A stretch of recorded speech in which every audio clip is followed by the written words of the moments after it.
What's up madlang people? Tag-ulan na kaya naman magbe-vegetable gardening tayo today. Tara! Ito ang mga tanim kong talong. Ayan. Kailangan lang natin paluwagan ang lupa sa palibot ng mga puno para magiging healthy sila ulit at mamunga. Kaya bawat puno ganito ang gagawin natin mga idol. Ayan, ganyan.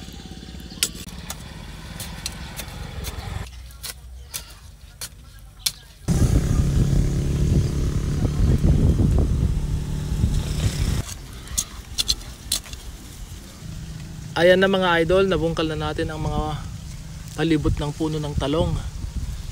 Ngayon, lalagyan naman natin ng ganito sa palibot din niya para hindi kalay-kayin ng mga manok. Ayan mga idol, lagay natin dito sa palibot ng talong. Ayan, tapos na mga idol.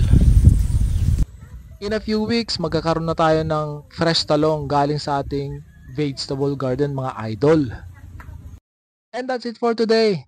Thank you for watching.